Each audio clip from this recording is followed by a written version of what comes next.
Il-lingwa Maltija bqajna nużawha minkejja li ġejna ngħixu u naħdmu f'pajjiż ieħor. Hekk iddikjarat Lorraine Barbara Gill, Maltija li għal dawn l-aħħar 4 snin tgħix l-Iskozja, pajjiż li fih hemm numru sabiħ ta' Maltin u li llum il-ġurnata jammontaw għal 250.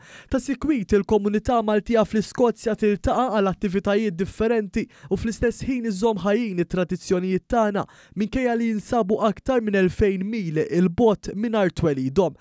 Lorraine li attiva ferm fost il-komunità Maltija fl-Iskozja iltqajna magħha fl-istudios ta' One fil-Marsa fejn tenniet dwar l-importanza li fil-waqt li l-maġġoranza jitkellmu l-Ingliż, partikolarment minħabba x-xogħol bejniethom jitkellmu bil-Malti. Il-biċċa kbira kulħadd jibqa' jitkellem bil-Malti.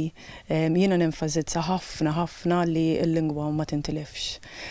Sfortunatament taf inti meta tkun tgħix pajjiż barrani hemm it-tendenza li titlef ċertu kliem mhux għax irridu nkunu snob imma jiena l-ġel tiegħi Skoċċiż ukoll, so isek però hija nipprova nenfasizza ħafna ġieli anke nikkorreġihom.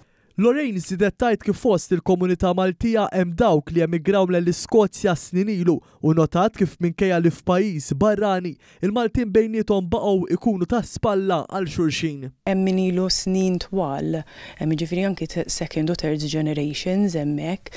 Nitkellmu ħafna taf inti l-familji minn fejn ġejjin jekk hux relatati għal xulxin tiskanta xi kultant anke tinduna li ħdimna fl-istess post pereżempju però qatt ma ltqajna.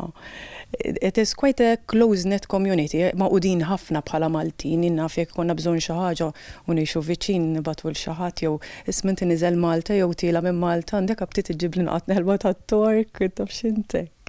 Hija qalet kif fuq Facebook inħoloq grupp fejn fuq wieħed jista' jara x'attivitajiet isiru għal Maltin fl-Iskozja jew anke tintalab għajnuna u informazzjoni. Il-grupp jismu Maltese in Scotland huwa miftuħ għal kulħadd min jixtieq jingħaqad ġo dan il-grupp biex jaraw ċertu attivitajiet li nkunu qed norganizzaw, jekk ikollhom bżonn xi informazzjoni biex jemigraw lejn l-Iskozja. Ovvjament bħala membri tal-grupp dejjem nippruvaw ngħinu x'jistgħu jagħmlu b'ċertu visas, niddireġuhom lejn il-sorsi siti elettroniċi fejn jistgħu jsibu l-iktar informazzjoni.